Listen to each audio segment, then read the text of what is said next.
Hello. Well, today I want to get into a topic that I think perhaps needs a bit more discussion than the level of discussion we're having at the moment. And that topic is, did socialism ruin Venezuela? So let's get at it. So Venezuela has the world's largest oil reserve. It is so large that it is 3 times larger than the next country in the ranking. Venezuela nationalized the oil in 1976.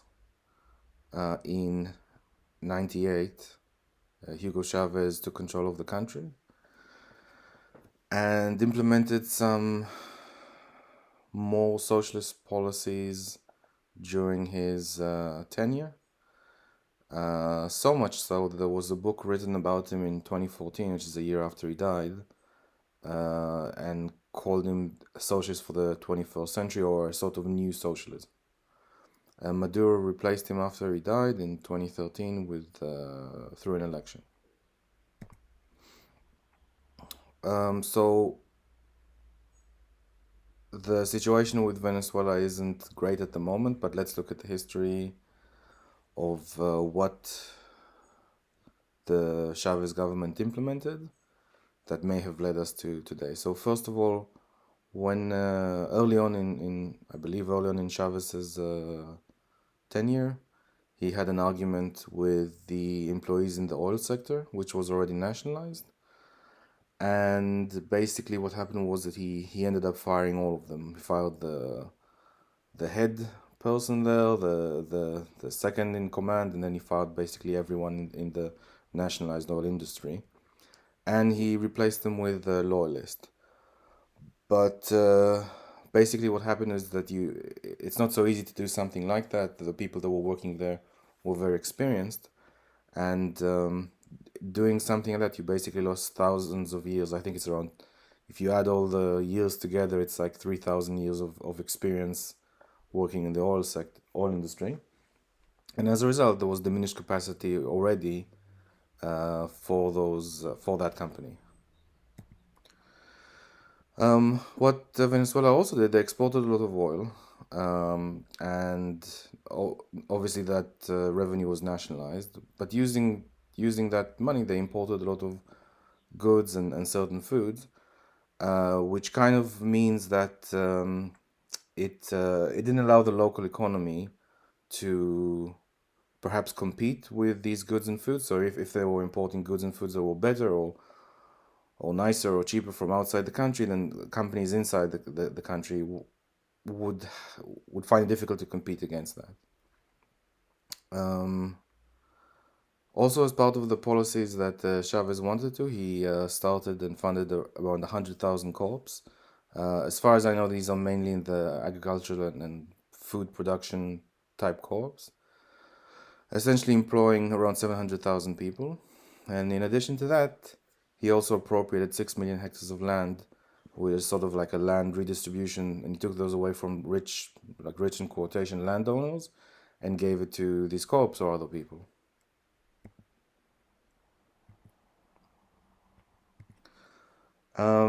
In addition, the Chavez government created local companies to compete with existing companies in the economy.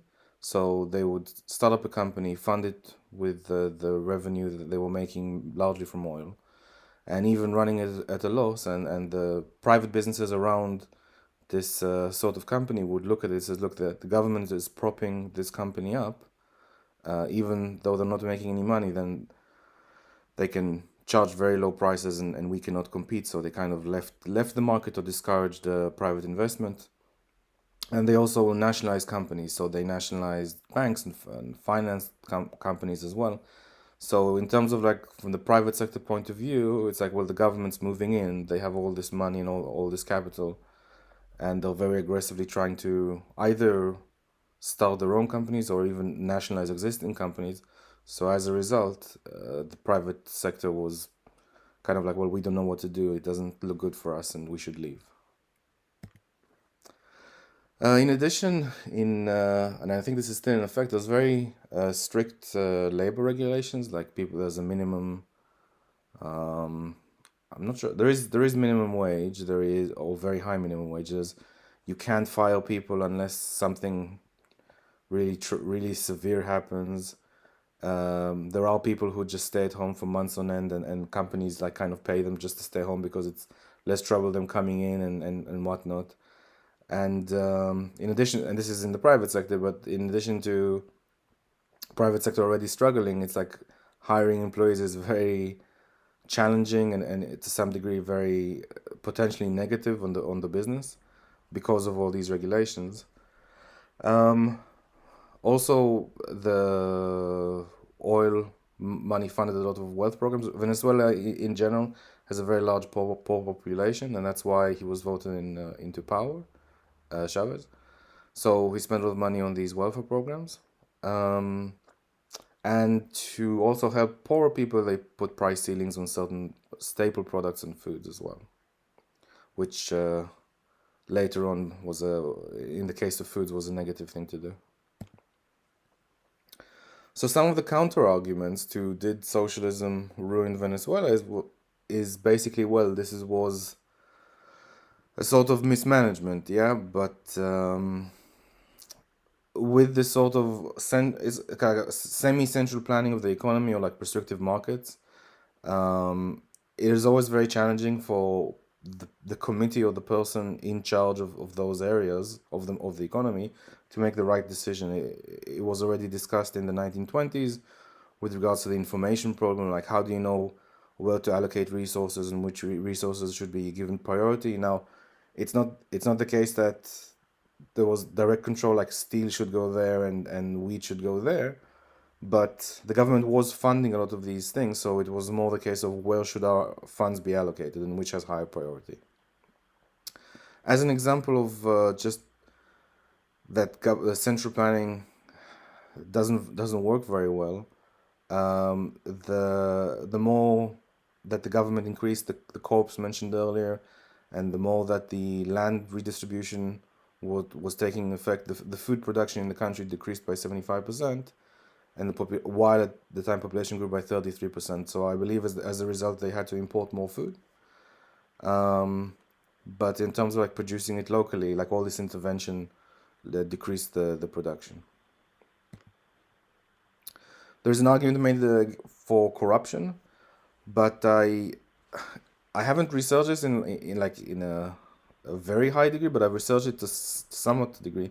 It seems to me a lot of the corruptions were around who gets access to these welfare program contracts, or who, if you nationalize a company, like is it someone's nephew that gets to run it? If you have a welfare program to build houses for the homeless, so which company gets this contract? So is it like a friend of a friend? This is the sort of corruption that we're talking about. It wasn't and it's to some degree like the latter example happens in America as well. Like if you have homeless people in Los Angeles, who is the person that gets the contract, or which company is the person that gets the contract to build houses for them? And it's the company that this guy knows, or they had like a certain agreement between them. These sort of like basically the government in a sense or is incentivized to work with these sorts of industries, um, that where it's like a friend of a friend, where they're trying to help someone out. Yes, they're supposed to help the poor. Yes, they're supposed to achieve all these objectives, but they don't have an incentive for those objectives. If they took money from you, let's say it's not the case here, but if they took money from you by taxes, they're not incentivized to make sure that that money is used efficiently. If they're using that money to then pay other people, they're not incentivized to make sure that those people use it efficiently. But the people that are like in parallel to the industry, like friends of friends and people who work with who receive these contracts, they are incentivized to make those people happy, and there's sort of like reciprocal feedback loop there. I guess that's more of like a, maybe I've been rambling a bit. That's more like a ongoing problem with governments in general. But I would just want to mention that the corruption that I identified, and they do have like crime issues right now in Venezuela and did before. But the corruption that I understood was the biggest issue was who had access to these welfare contracts, whose family member was in charge of a particular nationalized company, and so on and so forth, in terms of like loyalists. Um, and well, oil basically around 2014, and I believe even a bit sooner in 2013, oil prices began to go down, which caused a very big issue in Venezuela because it was so heavily dependent on these oil prices, on the revenue from oil. And as a result, there was some protests in the country, which led Barack Obama to put some sanctions in March 2015. However, these sanctions were for only certain individual officials should they leave the country if they want to move money outside Venezuela. And this was again with the rights violation that Maduro's government did in 2014. In 2019, the U.S. government did pass economic sanctions, though. Although I don't think it's to do with food and medicine. No, that's not typically the case, but I should actually check that before. But yeah, they passed economic sanction in 2019. So was it socialism? Was it Marxism? Was it socialism? Was it democratic socialism? Was it market socialism or some kind of variant of non-Leninist Marxism? Well, to some degree, I think these games of definitions are problematic. So basically, you say, well, the definition of something is all the way over here, and whatever happened in Venezuela is sorry, it's all the way over here to the right, and whatever happened in Venezuela is all the way here to the left. Therefore, there's no connection between these definitions. But I think it would be easier if we break it down into points, and then we can say, well, to which socialism or which type of socialism or which element of socialism could it be or not be. So basically, Venezuela had strong control over the economy, incredibly strong control over the economy. They had a high degree of social ownership in terms of what the government owned and even people.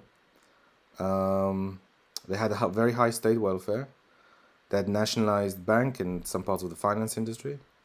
They had restrictive markets in terms of like the central planning that I was mentioning. They had greatly reduced property rights in the case of the landowners, for example.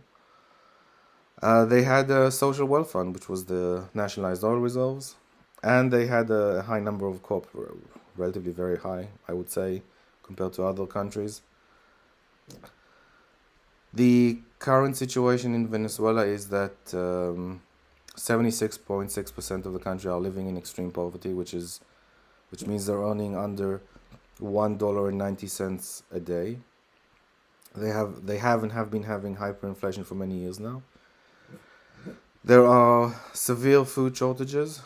Some people call it the Maduro diet, where you lose like an average of, well, this was even some years ago. We can use like an average of 11 pounds or something because there is no food on the shelves. Although I believe that they're slowly getting more and more foods on the shelves, but it's like they find like a particular item in bulk and then they bring it to the stores. There are fuel shortages, incredibly. I don't know if Venezuela still has the capacity to refine the oil, so I think they're exporting it. Someone else is refining it and they bring it back in. But even that is difficult with their hyperinflation. And in general, their GDP shrank by 74% between 2014 and 2020. So not fun. And this is an example. So if you look at these points and you say, well, I in my future imaginary state want some or all of these points, then you can say, well, there is a risk of leading to these results. The definition of the system is less important to me. The people suffering is more important to me. And I just wanted us to not lose that example, that information, and just kind of like talk over it in an ideological sort of way. Anyway, thank you for your time, and I hope that these discussions don't close and we keep talking about them. Thank you.